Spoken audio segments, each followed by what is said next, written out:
The morning fog hung heavy over Windsor Castle as Prince Andrew walked through the ancient corridors that had been his childhood playground. Each step echoed with memories of better times, when his name carried respect rather than whispers of scandal. The ornate portraits of his ancestors seemed to watch him with judging eyes, their painted faces holding secrets of their own royal struggles. Andrew's hands trembled slightly as he adjusted his tie in the mirror of his private study. Today was different.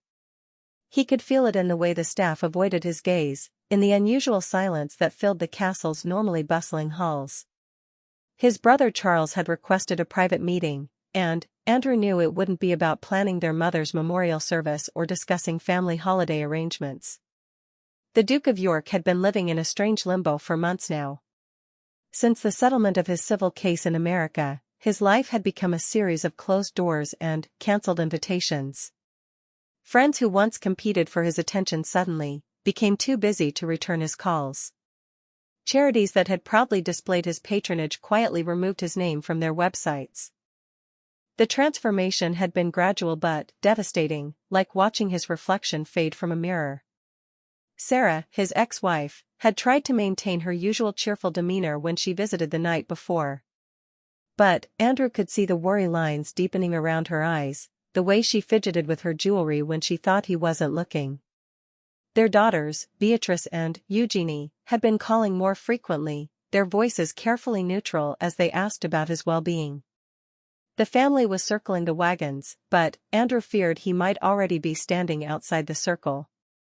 As he made his way toward the king's private office, Andrew passed through the green drawing room where he and Charles had played as children. He remembered racing toy cars across the Persian rugs while their mother worked at her desk, occasionally glancing up to smile at their antics.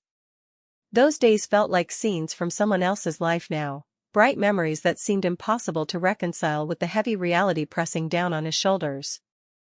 The ornate grandfather clock in the hallway chimed 11 times, each note reverberating through the silence like a countdown.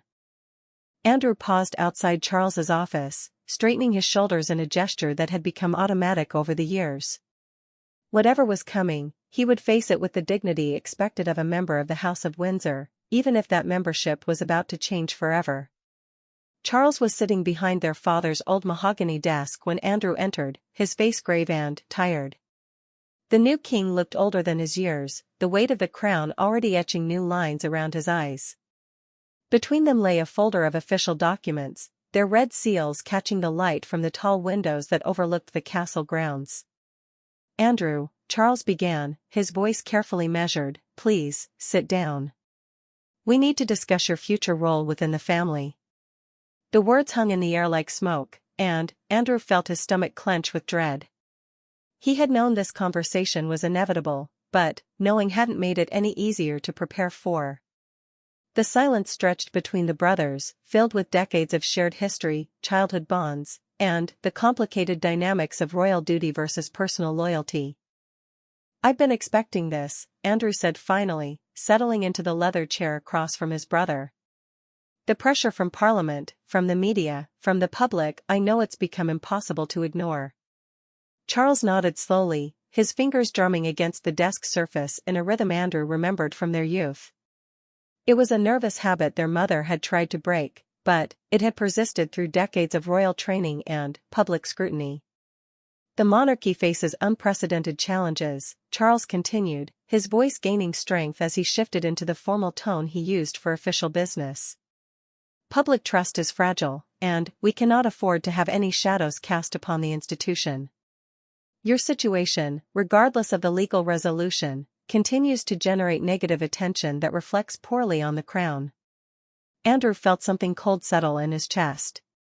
He had hoped that the passage of time might soften the blow, that his brother might find a way to gradually rehabilitate his position within the family. But, looking at Charles's expression, he realized that hope had been naive. The monarchy came first, it always had, and always would. "What are you saying, Charles?" Andrew asked, though he already knew the answer. "I'm saying that effective immediately, you will be stripped of all remaining royal titles and patronages. Your military appointments will be returned to the crown, and you will no longer carry out any official duties on behalf of the monarchy." The words hit Andrew like physical blows. He had expected some form of punishment, some period of exile from public duties, but the finality of Charles's statement left him reeling. Everything he had built his identity around, his service, his titles, his role as a working member of the royal family, was being taken away with clinical efficiency. "And what about my daughters?" Andrew managed to ask. "Will this affect their positions?" Charles's expression softened slightly, the first crack in his official demeanor. "Beatrice and Eugenie will continue to hold their places in the line of succession. They are not working royals, and their father's situation does not change their status as my nieces. But, Andrew, you must understand they will inevitably face increased scrutiny and difficulty because of these decisions." The thought of his daughters bearing the consequences of his actions was perhaps the most painful aspect of this entire situation. Andrew had watched them navigate the challenges of being minor royals with grace and intelligence, building their own careers and identities separate from royal duty. Now they would have to answer questions about their father's downfall, defend choices they hadn't made, and carry a burden that should have been his alone. "When will this be announced?" Andrew asked. "This afternoon. The palace will release a statement, and I will personally inform the Prime Minister and the Archbishop of Canterbury before the news becomes public." Andrew nodded, understanding the machinery of royal communications well enough to know that by evening, his fall from grace would be headline news around the world. The tabloids would dissect every aspect of his life, from his military service to his business dealings to his relationships. His legacy would be reduced to scandal and controversy, 40 years of service overshadowed by a few terrible decisions. "I know this is difficult," Charles said, and, for a moment, Andrew heard his brother rather than his king. "But the alternative would be worse for everyone involved. The monarchy must survive, Andrew. It's bigger than any one of us." The meeting ended with a formality that felt surreal. Andrew shook hands with his brother as if they were concluding routine business, but both men knew they were witnessing the end of an era. As Andrew walked back through the castle corridors, the same portraits that had watched his arrival now seemed to observe his departure with cold indifference. In his study, Andrew sat down to write letters he had hoped he would never need to compose. Letters to military units that had served with pride under his leadership. Letters to charities that had benefited from his patronage. Letters to friends and colleagues who would wake up tomorrow to find their association with him had become a liability. The hardest letter would be to his daughters. How do you explain to the people you love most that your mistakes have irrevocably changed not just your own life, but theirs as well? How do you ask for forgiveness when the consequences of your actions will ripple through generations? As the afternoon sun slanted through his windows, Andrew began to understand that this was just the beginning of his new reality. Tomorrow, he would wake up as a private citizen for the first time in his adult life, stripped of the titles and roles that had defined him since birth. The palace that had been his home would become a place he visited rather than inhabited. The family that had surrounded him with privilege and protection would continue their public duties while he retreated into an uncertain future. Outside his window, tourists gathered at the castle gates, their cameras ready to capture any glimpse of royal life. Soon, they would be photographing him not as a working member of the House of Windsor, but as a cautionary tale about power, privilege, and the price of scandal in the modern monarchy. The story they would tell their friends back home would be one of disgrace rather than dignity, of a prince who lost everything because he forgot that with great privilege comes even greater responsibility. The phone on Andrew's desk rang, startling him from his thoughts. Sarah's voice was gentle but strained when he answered. "I heard," she said simply. "The girls are on their way over. We'll get through this together, Andrew. Whatever comes next, we'll face it as a family." For the first time that day, Andrew felt a spark of something that might have been hope. He was losing his titles, his role, and his public identity, but perhaps he could still hold on to the relationships that mattered most. Perhaps, in losing everything he thought defined him, he might discover who he really was beneath the crown and ceremony. As evening approached and the castle prepared for the formal announcement that would change everything, Andrew York, no longer His Royal Highness the Duke of York, began the difficult process of reimagining his life. The boy who had grown up expecting to serve the crown until his dying day was gone, replaced by a man who would have to find new purpose in a world that no longer needed his particular form of service. The palace press office had never experienced anything quite like the chaos that erupted within hours of the announcement. Royal correspondent phones rang incessantly, satellite trucks lined the streets outside Buckingham Palace, and social media exploded with reactions ranging from vindication to outrage. Inside the palace walls, staff members moved with the practiced efficiency of crisis management, but beneath their professional composure lay an undercurrent of uncertainty about what this precedent might mean for the future of the monarchy.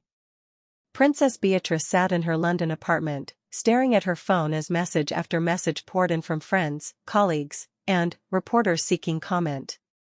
Her husband Eduardo tried to shield her from the worst of the media frenzy, but the notifications kept coming like waves against a crumbling seawall. Each ping of her phone brought another reminder that her father's disgrace would now become a permanent part of her own story. The young mother had spent years carefully building her career in technology and education, deliberately choosing a path that would allow her to contribute meaningfully to society while maintaining some distance from the intense scrutiny that surrounded working royals. She had hoped that her low profile and dedication to charitable work would protect her family from the worst aspects of royal life, but now she realized how naive that hope had been. Eugenie was driving back from a charity event when her assistant called with news of the announcement. She pulled over on the side of a busy London street, her hands shaking as she absorbed the reality of what had just happened. The charity work she had built her identity around suddenly felt fragile and uncertain. Would organizations still want her involvement? Would her presence at events now become a distraction from the causes she cared about? Both sisters had grown up understanding that their positions in the royal family came with responsibilities as well as privileges, but they had also believed that hard work and dedication could overcome any obstacles. Their father had always encouraged them to forge their own paths, to use their platforms for good, to be more than just ornamental members of the House of Windsor. Now they wondered if all of that effort had been for nothing. At Clarence House, King Charles paced his private study, the weight of his decision pressing down on him like a physical force. His wife Camilla watched from her chair by the fireplace, her expression carefully neutral as she observed her husband's internal struggle. They had discussed this moment for months, weighing the political realities against family loyalty, but actually implementing the decision felt different from planning it. "You did what you had to do," Camilla said softly, breaking the silence that had stretched between them since Charles's return from Windsor. The monarchy couldn't survive another scandal. Charles nodded, but his expression remained troubled. "That doesn't make it easier. Andrew is still my brother. We grew up together, served together, supported each other through our parents' difficult moments. To cut him off so completely feels like a betrayal of everything we were taught about family loyalty." The king understood the brutal mathematics of monarchy better than most. Public approval ratings were more important than personal relationships. The institution had to be protected at all costs, even when those costs included sacrificing family members who had become liabilities. It was a lesson he had learned watching his own tumultuous divorce and remarriage play out under public scrutiny, and now he was applying that hard-won wisdom to his brother's situation. William and Catherine had been briefed about the decision before its announcement, and they had spent the afternoon discussing its implications for their own family. Their children would grow up in a monarchy that had demonstrated its willingness to exile members who brought negative attention to the crown. The lesson was clear: privilege came with expectations that could not be compromised, regardless of family bonds. "What do we tell the children?" Catherine asked as they watched George and Charlotte playing in the garden of their Kensington Palace apartment. "They love their Uncle Andrew. How do we explain why he won't be at family gatherings anymore?" William's jaw tightened as he considered the question. His own childhood had been marked by his parents' very public marital problems, and he had sworn to protect his children from similar trauma. But royal life inevitably involved difficult lessons about duty, sacrifice, and the sometimes painful choices that came with their extraordinary circumstances. We tell them the truth, in age-appropriate ways, he said finally. That being part of this family means accepting responsibilities that others don't have to carry. That actions have consequences, even for princes. The conversation was interrupted by a call from Harry in California. The relationship between the brothers had been strained since Harry's departure from royal duties, but news of Andrew's exile prompted an unexpected moment of connection. Both men understood what it felt like to be cut off from the institution that had shaped their entire lives, though the circumstances of their separations were dramatically different. I heard about Uncle Andrew. Harry's voice was carefully neutral over the phone. Is he okay? William appreciated his brother's concern, even as he noted the irony of Harry asking about family unity from his self-imposed exile in Montecito. He's struggling, as you might imagine. The girls are devastated. And, Charles? How is he handling having to make that decision? Like a king, William replied, and both brothers understood the complex mixture of admiration and sadness contained in those 3 words. Their father had chosen the crown over family loyalty, demonstrating the kind of difficult leadership the monarchy required, but that came at enormous personal cost. Sarah Ferguson found herself in the unexpected position of being the primary support system for her ex-husband during his darkest hour. Their relationship had survived divorce, scandal, financial difficulties, and decades of media scrutiny, evolving into something that defied easy categorization. She was no longer his wife, but she remained his closest confidant and the mother of his children. We've weathered worse storms than this, she told Andrew as they sat in the garden of Royal Lodge, the Windsor home he still occupied but now felt uncertain about keeping. Remember the toe-sucking scandal? The fake chic investigation? We survived all of that. But Andrew knew this was different. Those earlier controversies had been embarrassing but temporary. This was permanent exile from the life he had always known. The military honors he had earned through genuine service were gone. The charitable patronages he had nurtured for decades were finished. The sense of purpose that had carried him through previous difficulties had been stripped away along with his titles. What am I supposed to do now? He asked, his voice barely above a whisper. I'm 63 years old, Sarah. I don't know how to be anything other than a working member of the royal family.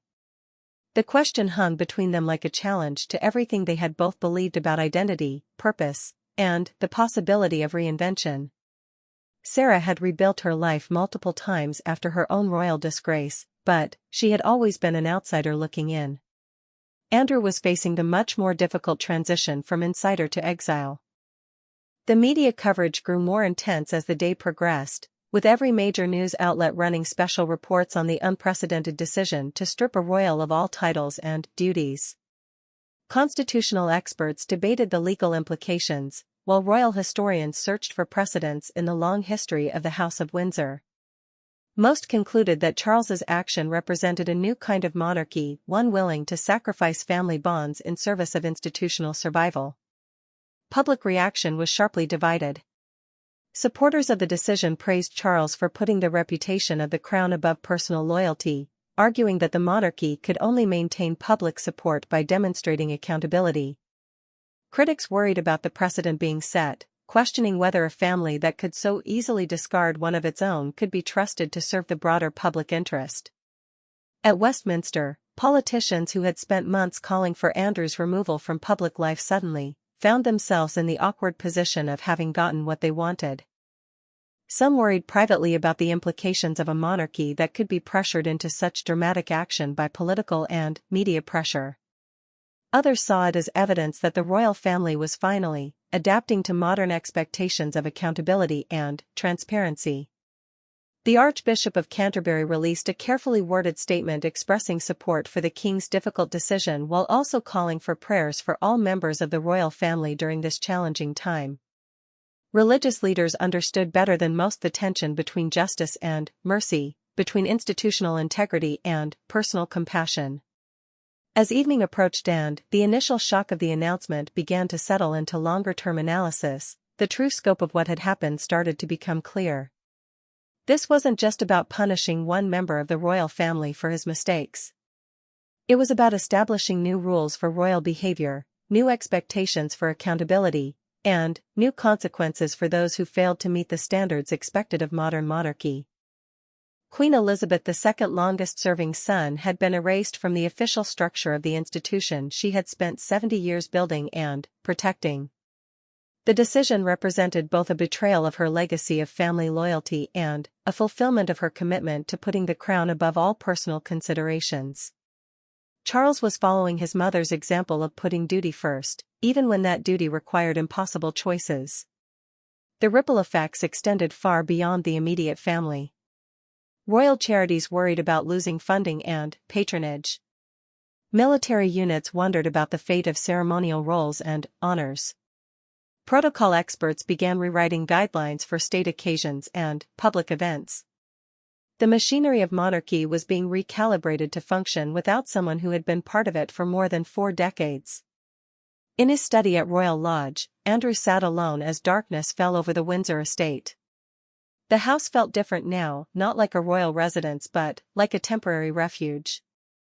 He wondered how long he would be allowed to stay, how much of his previous life he would be permitted to keep, how completely his exile would be enforced. The phone calls had stopped coming hours ago, as friends and associates absorbed the news and calculated the cost of continued association with him. The silence was perhaps the most painful part of this new reality. For someone who had spent his entire adult life surrounded by staff, advisors, and well-wishers, the sudden isolation was disorienting and frightening. Tomorrow would bring new challenges as the full implications of his changed status became clear. Legal experts would need to review his business arrangements and financial obligations. Security teams would have to reassess his protection needs. Staff members would face difficult decisions about their own futures. But, tonight, Andrew simply sat in his father's old chair and tried to understand how his life had been so completely transformed in the space of a single conversation. The boy who had grown up expecting to serve the crown until his dying day was gone, replaced by a man who would have to discover whether he could find meaning and purpose outside the only system he had ever known. The palace that had been his home would continue its ancient rhythms without him, and the family that had been his entire world would learn to function as if he had never been part of it at all. 3 weeks had passed since the announcement that changed everything, and the initial media frenzy had begun to settle into a steady drumbeat of analysis and speculation. Andrew York, the title felt foreign even in his own thoughts, had begun the painful process of adjusting to life as a private citizen. Each morning brought new reminders of his changed circumstances, from the reduced security detail to the stack of legal documents requiring his attention. The transformation of his daily routine was perhaps the most disorienting aspect of his new reality.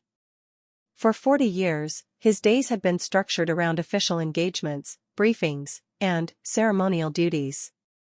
Now he woke to empty calendars and the strange luxury of unscheduled time that felt more like punishment than freedom. The staff at Royal Lodge had been reduced to essential personnel, and the once bustling atmosphere of a working royal household had given way to an unsettling quiet.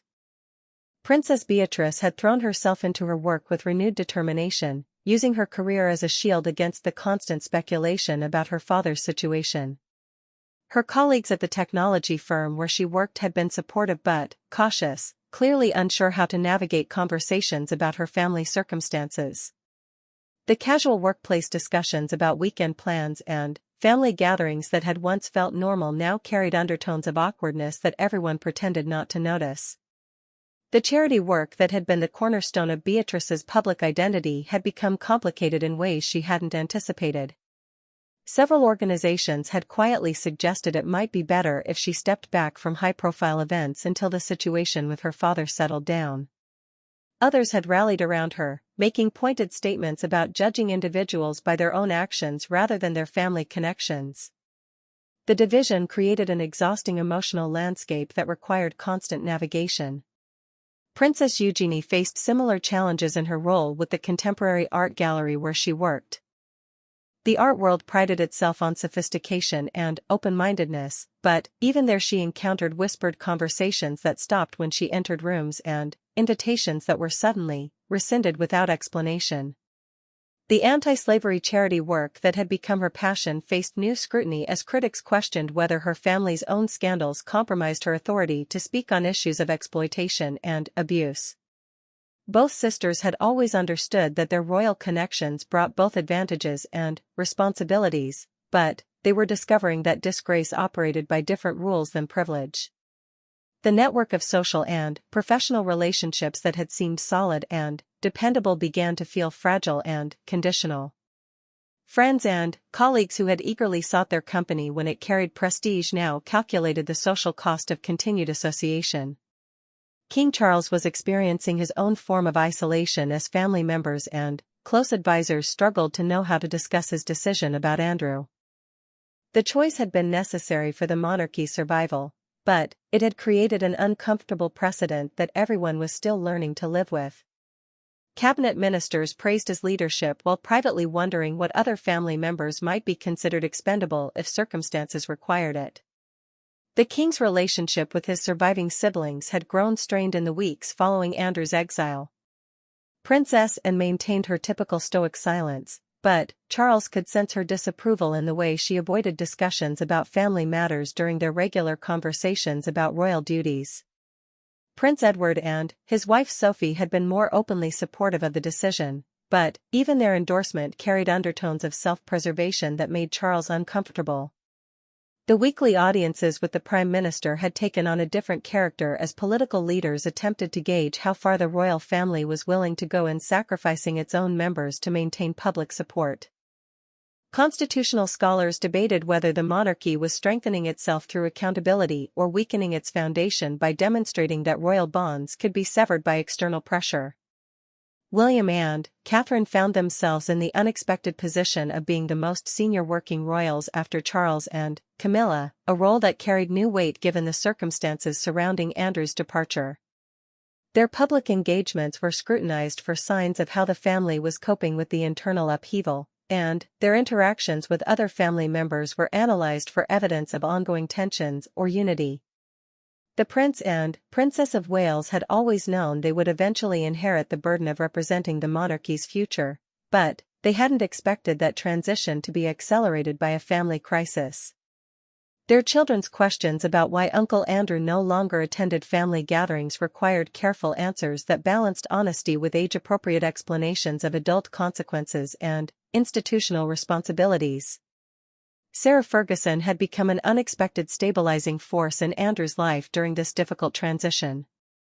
Their long history of supporting each other through various crises had prepared them for this latest challenge, though the magnitude of his fall from grace tested even their resilient partnership. She encouraged him to consider this period as an opportunity for reinvention rather than simply an ending of his previous life. "You've always been more than your titles," she told him during one of their long walks through the Windsor woods. The military service, the charitable work, the business experience, none of that disappears because Charles took away some ceremonial roles. But Andrew struggled to see past the immediate reality of his situation. The letters continuing to arrive from organizations severing their connections with him felt like a daily reminder of how completely his identity had been tied to his royal status. The military associations that had been the pride of his post-Navy career were distancing themselves with the same efficiency they had once displayed in welcoming his patronage. The financial implications of his changed circumstances were becoming clearer as lawyers worked through the complex web of agreements and obligations that had governed his previous life. Some business relationships would survive the transition to private citizen status, while others had been explicitly tied to his royal position and would need to be restructured or abandoned entirely. The comfortable financial security that had always been part of his royal inheritance was now uncertain. Royal Lodge itself had become a source of anxiety rather than comfort. The lease arrangement that had allowed him to live in the Grand Windsor estate was being reviewed by the Crown Estate, and Andrew wasn't certain whether his changed status would affect his right to remain there. The house that had been his refuge during previous difficulties now felt like another reminder of how completely his circumstances had been transformed. The impact on extended family relationships was perhaps the most painful aspect of Andrew's new reality. Cousins and relatives who had maintained regular contact through decades of various scandals began to distance themselves as the full implications of his exile became clear. The Christmas plans that had always included him were quietly revised, and the assumption of his presence at family occasions could no longer be taken for granted. International reactions to Andrew's exile had varied considerably, with some constitutional monarchies expressing private concern about the precedent being set. The idea that political and media pressure could force a monarch to completely sever ties with a family member raised questions about the independence and stability of royal institutions. Other royal houses watched carefully to see how the British public would respond to this new model of accountable monarchy. The media continued to speculate about whether other members of the royal family might face similar consequences if their behavior attracted negative attention. Every minor controversy involving working royals was now analyzed through the lens of whether it might represent an Andrew moment that could trigger similar exile. The precedent had created a new dynamic where family members understood their positions could be revoked regardless of their birth or previous service. Andrew's daughters had begun to develop their own strategies for managing the ongoing fallout from their father's situation. Beatrice focused on her young family and her technology career, using her expertise and professional accomplishments to maintain an identity separate from royal connections. Eugenie channeled her energy into her anti-slavery advocacy, finding purpose in work that addressed serious global issues and demonstrated her commitment to meaningful change. Both sisters had grown closer during this crisis, supporting each other through the daily challenges of navigating professional and social situations that had been complicated by their father's disgrace. Their weekly phone calls and regular visits provided emotional anchors during a period when many other relationships felt uncertain or conditional. They shared strategies for handling awkward questions and supporting each other's efforts to maintain their own public identities. The palace communications team faced the ongoing challenge of managing public interest in Andrew's situation while trying to redirect attention toward the working royals who were carrying out the institution's mission. Every public appearance by family members generated questions about Andrew's absence and speculation about whether he might eventually be rehabilitated or permanently exiled from royal life. Queen Elizabeth II private papers, which had been made available to Charles after her death, contained references to various contingency plans for managing family members who brought negative attention to the crown. The constitutional experts who had advised her during various crises had outlined scenarios remarkably similar to Andrew's current situation, suggesting that the possibility of such exile had been contemplated long before it became necessary. The Archbishop of Canterbury's private meetings with Charles had focused on the spiritual and ethical dimensions of balancing family loyalty with institutional responsibility. Religious leaders understood the theological complexities of justice, mercy, and forgiveness that were involved in Andrew's situation, and they provided counsel on how the monarchy could maintain its moral authority while dealing with the very human failings of its members. As winter deepened over Windsor, Andrew began to contemplate what his life might look like if this exile proved permanent rather than temporary. The possibility of building a meaningful existence outside the royal framework seemed both terrifying and oddly liberating. For the first time since his Navy service, he would have to define himself without reference to his royal birth or the institutional structure that had shaped his entire adult life. The man who had once been His Royal Highness the Duke of York was learning to become simply Andrew York, private citizen. The transformation required not just practical adjustments to his daily routine and financial arrangements, but a fundamental reimagining of his identity and purpose. The process was painful and uncertain, but it also opened possibilities that had never existed within the constraints of royal duty and ceremonial obligation. The story of his fall from grace was still being written, but Andrew was beginning to understand that he might have more control over the next chapters than he had initially realized. The question was whether he could find the strength and wisdom to write an ending that offered redemption not just for himself, but for the daughters who would carry the consequences of his choices for the rest of their lives. 6 months had passed since the announcement that severed Andrew's formal connection to the crown, and the initial shock had given way to a more complex process of adaptation and unexpected discoveries. The man who had spent his entire adult life defined by royal protocol was slowly learning to navigate a world where his opinions, schedule, and choices were his own rather than prescribed by centuries of tradition and institutional obligation. The transformation had not been linear or easy. Some days brought crushing waves of regret and self-recrimination as Andrew confronted the full scope of what his mistakes had cost not just himself but everyone who loved him. Other days offered glimpses of possibilities he had never considered during his decades of royal service, the chance to speak honestly about issues that mattered to him without worrying about constitutional implications, the freedom to form friendships based on genuine compatibility rather than diplomatic necessity. Princess Beatrice had surprised herself by discovering a new level of professional confidence that seemed to emerge from being forced to stand entirely on her own merits. The technology projects she led at work took on greater significance when she realized that success or failure would be judged solely on her contributions rather than her family connections. Colleagues who had initially maintained careful distance began to engage with her ideas more directly as they recognized her genuine expertise and commitment. The charity work that had once felt like an expected extension of her royal role evolved into something more personal and meaningful. Working with literacy organizations and supporting educational initiatives became expressions of her own values rather than fulfillment of inherited obligations. The reduced media attention, while initially concerning, actually allowed her to engage more authentically with the causes she supported. Princess Eugenie's anti-slavery advocacy had gained new depth and credibility as critics could no longer dismiss her work as privileged posturing. The organizations she supported began to rely more heavily on her operational contributions rather than her ceremonial presence. Her hospital visits and fundraising efforts carried additional weight because they clearly represented personal commitment rather than royal duty. Both sisters had discovered that the constant speculation about their father's future had an unexpected benefit. It made their own choices and achievements seem more significant and independent. The media coverage that had once focused on their fashion choices and social connections now paid attention to their professional accomplishments and charitable impact. They were being judged as individuals rather than extensions of the royal brand. The financial restructuring of Andrew's life had progressed with surprising efficiency. His business advisors had identified opportunities that his previous royal status had actually prevented him from pursuing. Investment possibilities that would have created conflicts of interest for a working royal were now available to him as a private citizen.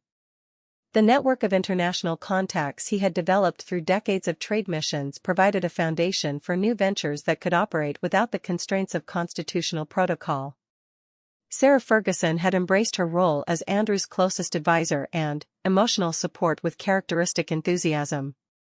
Their relationship had evolved into something that defied easy categorization, no longer married but, far more than friends, united by shared history, mutual respect, and unconditional love for their daughters. She brought her own experience of reinvention after royal disgrace, offering practical guidance alongside emotional encouragement. The first year is the hardest, she reminded him during their regular walks through the countryside around Royal Lodge. You have to mourn the life you thought you were going to live before you can embrace the life that's actually possible. Andrew was beginning to understand what she meant. The grief for his lost identity and destroyed reputation was real and necessary, but it was gradually being balanced by curiosity about what he might become without the limitations imposed by royal expectations. The charitable work he had genuinely cared about could continue in new forms. The business expertise he had developed could be applied to ventures that served his own interests rather than constitutional requirements. King Charles was navigating his own complex emotional landscape as the long-term implications of his decision about Andrew became clearer. The monarchy had indeed benefited from demonstrating accountability and willingness to enforce consequences for inappropriate behavior. Public approval ratings had improved, and political pressure on the institution had decreased significantly. But the personal cost of essentially banishing his brother weighed heavily on the king's conscience. Private family gatherings had become exercises in navigating what couldn't be discussed rather than celebrating what united them. Andrew's absence from Christmas celebrations and family milestones created gaps that everyone noticed but no one could directly address without reopening wounds that were still healing. The king found himself missing not just his brother but the easier family dynamics that had existed before this crisis forced such painful choices. William and Catherine had adapted to their enhanced role as the monarchy's future with characteristic grace, but they also understood that Andrew's exile had changed the fundamental dynamics of royal family relationships. Their children were growing up with the knowledge that family bonds could be severed by institutional requirements, a lesson that would shape their understanding of duty and consequence for the rest of their lives. The Prince and Princess of Wales had maintained private contact with Andrew through Sarah, offering support that couldn't be publicly acknowledged without creating diplomatic complications for the king. Their weekend visits to see Beatrice and Eugenie often included carefully casual encounters with Andrew that allowed for family connection without official recognition. These informal meetings served as lifelines that preserved relationship while respecting the boundaries created by his exile. The international reaction to Andrew's situation had settled into a complex mixture of admiration and concern. Some constitutional scholars praised the British monarchy's willingness to prioritize institutional integrity over family loyalty, arguing that this demonstrated the kind of evolution necessary for royal houses to survive in democratic societies. Others worried about the precedent of allowing political pressure to force such dramatic family decisions. Royal houses across Europe were quietly reviewing their own procedures for managing family members who attracted negative attention. The British model of complete exile was being studied as one possible approach, but many monarchies preferred strategies that maintained family unity while reducing public roles. The Swedish and Dutch royal families had successfully managed similar challenges through gradual withdrawal from public duties rather than dramatic severing of all ties. Andrew's legal team had successfully navigated the complex process of restructuring his obligations and agreements to reflect his changed status. Some contracts and partnerships had indeed been terminated, but others had been modified to accommodate his new circumstances as a private citizen. The process had revealed opportunities that royal protocol had previously made impossible, including investment possibilities in sectors that would have created constitutional conflicts. The military associations that had been forced to distance themselves from Andrew during the immediate crisis were beginning to explore ways to maintain informal connections that honored his legitimate service record without creating embarrassment for the institutions. Several veteran organizations had quietly reached out to explore whether his expertise and experience could be valuable in private capacity rather than ceremonial roles. Royal Lodge had become the center of Andrew's reimagined life rather than simply a temporary refuge. The Crown Estate had agreed to maintain his lease arrangement, recognizing that the property served important historical and practical purposes regardless of his changed status. The house that had once felt like a reminder of lost privilege was evolving into something more personal, a base for new ventures rather than a ceremonial residence.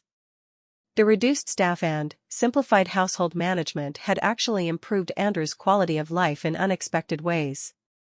The constant protocol requirements and ceremonial obligations that had structured his previous daily routine were replaced by more natural rhythms that allowed for genuine relaxation and spontaneous decision-making. He was rediscovering interests and hobbies that had been set aside during his decades of royal service. The relationship between Andrew and his daughters had deepened as they worked together to navigate the challenges created by his situation. Family dinners that had once been formal occasions governed by protocol became opportunities for honest conversation about everything from practical concerns to philosophical questions about identity and purpose. The crisis had stripped away pretense and created space for more authentic connection. Princess Beatrice's young daughter was growing up with a grandfather who had more time and emotional availability than many working royals could offer their grandchildren. Andrew's exile from official duties meant he could be present for school plays, birthday parties, and ordinary family moments that had previously been sacrificed to ceremonial obligations. The personal relationships that mattered most to him were actually benefiting from his professional isolation. The media attention that had initially been overwhelmingly negative began to include more nuanced coverage as Andrew's adaptation to private life demonstrated genuine change and growth. Feature articles explored his business ventures and charitable work without the sensational focus on scandal that had dominated earlier coverage. The narrative was slowly shifting from disgrace and downfall to resilience and reinvention. Andrew himself was discovering that the identity crisis forced by his exile had created opportunities for self-reflection and personal growth that would never have been possible within the constraints of royal duty. The man who had spent 40 years fulfilling other people's expectations was learning to identify and pursue his own goals. The process was challenging but ultimately liberating in ways he hadn't anticipated. The charitable organizations that had maintained relationships with Andrew despite his changed circumstances were finding that his private status actually enhanced his effectiveness in some areas. He could speak more directly about issues that mattered to him without worrying about constitutional implications. His fundraising efforts were judged on their results rather than their diplomatic impact. The work felt more meaningful because it represented genuine choice rather than inherited obligation. As Andrew approached his first anniversary as a private citizen, he was beginning to understand that the catastrophe that had destroyed his royal life had also created possibilities for authentic happiness that had been impossible within the constraints of his previous role. The exile that had initially felt like punishment was evolving into something that might ultimately be recognized as freedom. The question was whether he could build on this foundation to create a legacy that would honor the family that had shaped him while serving the values that truly mattered to him. The boy who had grown up expecting to serve the crown until his dying day was gone, but the man who was taking his place was discovering depths of character and possibility that had been buried under decades of ceremonial obligation. The story of his fall from grace was becoming a more complex narrative about identity, redemption, and the unexpected gifts that sometimes emerge from our greatest failures. 2 years after the decision that had changed everything, the autumn sun filtered through the windows of Royal Lodge as Andrew York sat at his desk reviewing the quarterly reports from the educational foundation he had established 6 months earlier. The documents spread before him represented something he had never experienced during his royal years, a project that succeeded or failed entirely on its own merits, without the protective buffer of institutional prestige or the burden of constitutional considerations.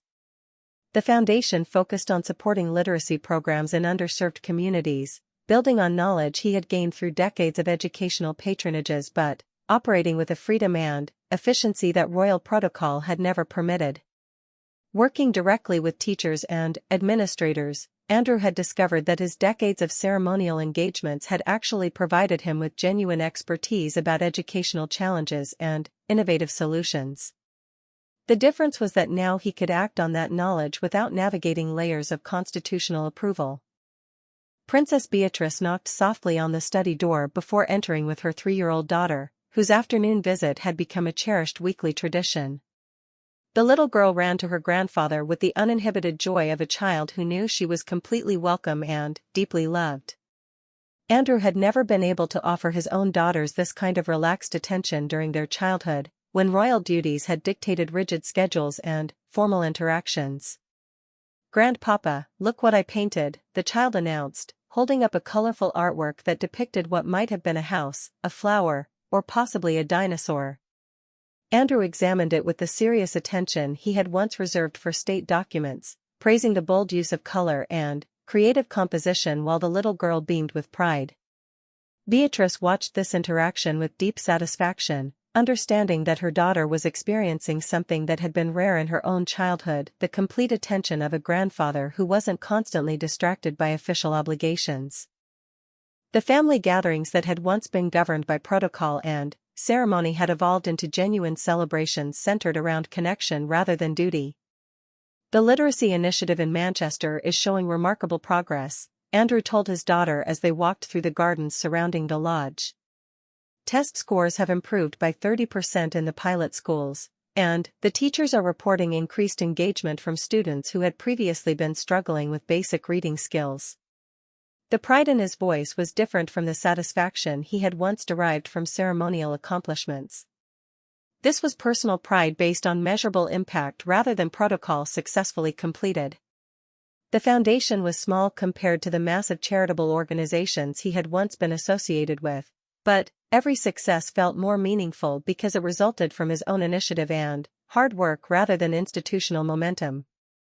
Princess Eugenie had arrived for Sunday dinner with her husband and their young son, continuing another family tradition that had actually strengthened during Andrew's exile from official duties. The informal gatherings that replaced formal royal occasions had created space for conversations that went deeper than the careful exchanges required when constitutional considerations governed every interaction. "I've been thinking about expanding the Foundation's work into digital literacy," Andrew told his daughters as they shared the meal Sarah had prepared using vegetables from the kitchen garden they had planted together. "So many of the educational challenges we're seeing are connected to children falling behind in technological skills that are becoming essential for every career path." The discussion that followed demonstrated how completely Andrew's perspective on charitable work had evolved. Instead of viewing programs through the lens of royal patronage and ceremonial obligations, he was thinking strategically about sustainable impact and measurable outcomes. His daughters contributed ideas based on their own professional expertise, creating a family conversation that would have been impossible when constitutional protocol governed his every decision. Sarah Ferguson observed these family dynamics with quiet satisfaction, understanding that the crisis that had destroyed Andrew's royal identity had also created opportunities for authentic relationships that had been constrained by institutional requirements. The man she had divorced decades earlier but never stopped loving was finally free to be himself rather than fulfill other people's expectations of what a royal duke should be. King Charles had been privately monitoring his brother's progress through the updates William provided after his family's informal visits to Royal Lodge. The reports consistently described a man who seemed healthier and more fulfilled than he had been during his final years as a working royal. The charitable work was making genuine impact, the business ventures were modestly successful, and, most importantly, Andrew appeared to have found peace with his dramatically changed circumstances. The king's own assessment of his decision to exile Andrew had evolved from grim necessity to cautious optimism that it might ultimately have served everyone's best interests. The monarchy had indeed benefited from demonstrating accountability and consequences for inappropriate behavior. Political pressure on the institution had decreased significantly, and public approval ratings remained strong. But, more unexpectedly, Andrew himself seemed to have thrived once freed from the constraints that had governed his entire adult life. The international reaction to Andrew's successful adaptation had generated quiet discussion among constitutional scholars about whether traditional models of royal service might need to be reconsidered. Several European monarchies had begun experimenting with more flexible arrangements that allowed family members to pursue meaningful work outside the constraints of ceremonial protocol while maintaining their place in the line of succession. The business ventures Andrew had established were providing both financial security and professional satisfaction that his royal role had never offered. Working with technology companies to develop educational software, consulting with organizations about international trade relationships, and investing in sustainable development projects allowed him to apply his experience and expertise without the limitations imposed by constitutional considerations. The quarterly board meetings for these various enterprises had become highlights of Andrew's schedule, providing intellectual challenges and collaborative relationships that reminded him how much he had missed during decades of ceremonial obligations.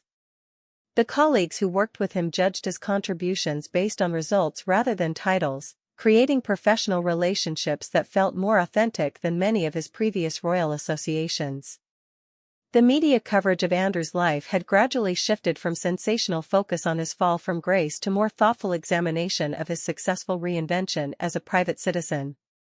Feature articles explored his educational foundation and business ventures, while opinion pieces debated whether his example might provide a model for other royal houses dealing with family members who attracted negative attention.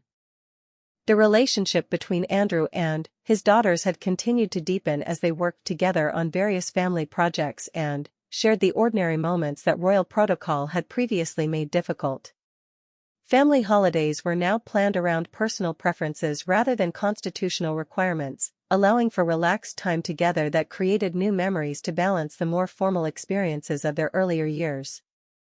William and Catherine's children were growing up with an uncle who was more present and available than many working royals could be for their young relatives.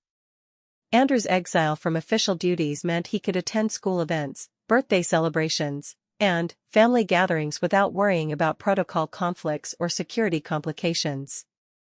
The relationships he was building with the next generation were based on genuine affection rather than formal obligation.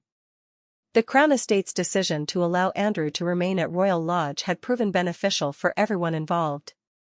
The property was being maintained and improved under his stewardship, while providing him with a stable base for his various enterprises. The house that had once symbolized his fall from privilege had evolved into the headquarters of a modest but successful charitable and business operation. Andrew's daily routine had settled into patterns that would have been impossible during his royal years. Morning runs through the Windsor countryside were followed by video conferences with educational partners around the world, afternoon meetings with foundation staff, and evenings spent with family or pursuing hobbies that had been set aside for decades.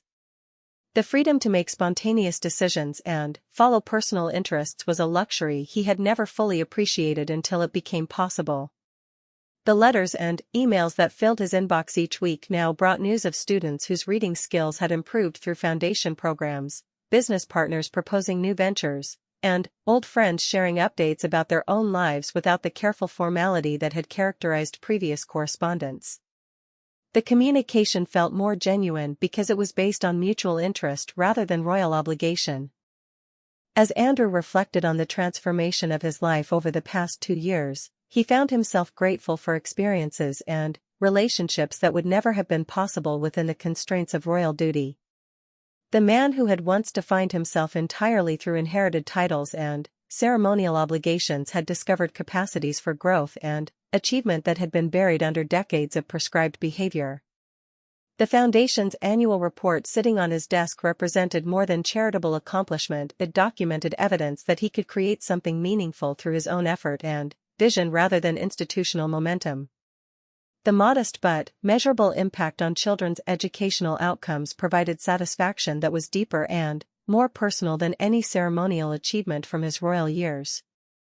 The evening sun was setting over the Windsor countryside as Andrew walked through the gardens with his granddaughter, listening to her chatter about her upcoming birthday party and her excitement about starting nursery school.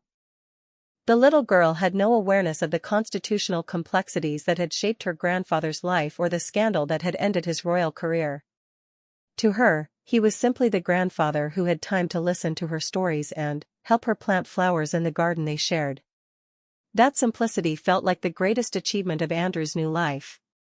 Freed from the burden of representing an institution larger than himself, he could finally focus on relationships and work that served his own values rather than inherited obligations.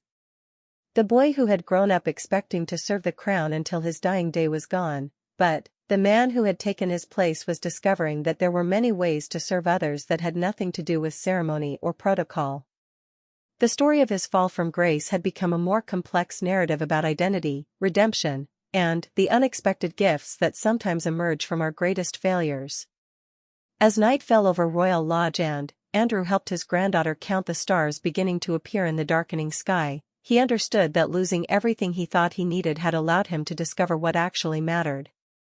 The exile that had initially felt like punishment had evolved into something that could only be described as freedom.